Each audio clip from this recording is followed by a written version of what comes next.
এসেছি কুঞ্জবন স্পোর্টিং ক্লাবে এবং এখানে কিন্তু এবারের যা থিম সেটা কিন্তু টোটালি বাংলার যে পরিবেশ রয়েছে সেটার উপর ভিত্তি করে করা হয়েছে। আমরা এখানে এসে দেখতে পেয়েছি নৌকা, এছাড়া গ্রাম বাংলায় যেভাবে মাছ ধরা হয়, ধানের ডোনা থেকে শুরু করে আরও বিভিন্ন কিছু কিন্তু আমরা এখানে দেখতে পেলাম। আপনারা দেখতে পাচ্ছেন সরাসরি বিভিন্ন আর্টিস্টের পর্দায় এখানে কিন্তু বিভিন্ন ধরনের গ্রাম বাংলার পরিবেশের উপর ভিত্তি করেই এবারের কুঞ্জবন স্পোর্টিং ক্লাবের পুজো প্যান্ডেলের থিম তৈরি করা হয়েছে এবং এই প্যান্ডেল ঘুরে কিন্তু যারা দর্শনার্থী আছে গ্রাম বাংলার যে পরিবেশ রয়েছে সেটা সম্পর্কে অনেকটাই অবগত হতে পারবেন। আপনারা দেখতে পাচ্ছেন সরাসরি গ্রামের পরিবেশ নিয়ে কিন্তু কুঞ্জবন স্পোর্টিং ক্লাবের এবারের যে পুজো প্যান্ডেল।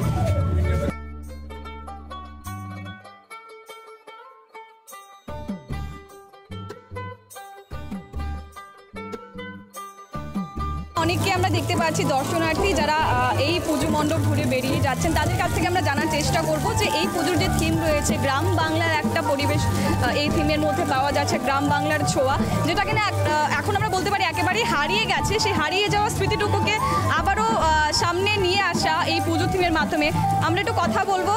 স্যার, আপনার নামটা জানবো। আমার নাম সুভাষিস মজুমদার। আপনি কি আগরতলার বাসিন্দা? হ্যাঁ, আগরতলা বাসিন্দা। আচ্ছা, কটা পুজো ঘোরা হয়েছে? এই মাত্র শুরু করলাম। আচ্ছা, এই থিমটার ব্যাপারে কি বলবেন? ও দুর্দান্ত হয়েছে, মানে যেই দুই তিনটা দেখেছি তার মধ্যে বেস্ট লেগেছে। আপনাদের ছোটবেলার পুজো আর এখন 2025-এর পুজো কতটা তফাৎ রয়েছে? অনেক তফাৎ রয়েছে। এখন আমরা ছোটবেলার জন্য পুজো দেখতাম, আমরা সব বন্ধু বান্ধব একসাথে বেরোতাম। এখন আমরা ফ্যামিলি নিয়ে বেরোচ্ছি।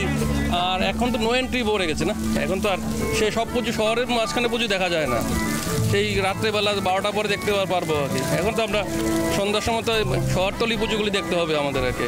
এই অসংখ্য ধন্যবাদ আপনাকে, পুজো আপনার ভালো কাটুক। একেবারে আপনারা শুনলেন যে এই যে পুজোর থিম রয়েছে সেটা কিন্তু এখন একটা নতুনত্ব, যেটা কিনা হারিয়ে গেছে। গ্রাম বাংলার পরিবেশ, এরকম ধরনের পরিবেশ হারিয়ে গেছে। সময়ের সাথে তাল মিলিয়ে প্রত্যেকটা জিনিস কিন্তু আপডেট হয়ে গেছে। আমরা কথা বলবো আরেকজনের সাথে। আপনার নাম? মৌসুমী দেব। আগরতলা থাকো? হ্যাঁ। কটা পুজো ঘুরেছো? আজকে ফার্স্ট টাইম, এই নিয়ে দুটো পুজো। আচ্ছা, কোনটা কোনটা দেখেছো? এটা আমাদের ফার্স্ট। কাদের সাথে বেরিয়েছো? ফ্রেন্ডস, বোন। আচ্ছা, তো কেমন লাগছে এবারে পুজো বা কেমন কাটছে? Too good. প্রতিবারই ভালো লাগে, এবারও সেম টু গুড। আচ্ছা, তো নেক্সট কটা পুজো দেখার বা কটা পর্যন্ত ঘোরার প্ল্যান? অনেকগুলো ইচ্ছা আছে। এইবার ইচ্ছা আছে দুটো বাজার, সেম নেক্সট দুটো তিনটে। অসংখ্য ধন্যবাদ তোমাকে। Thank you. আমরা কথা বলবো আরেকজনের সাথে। আপনার নাম? সাধনা দে।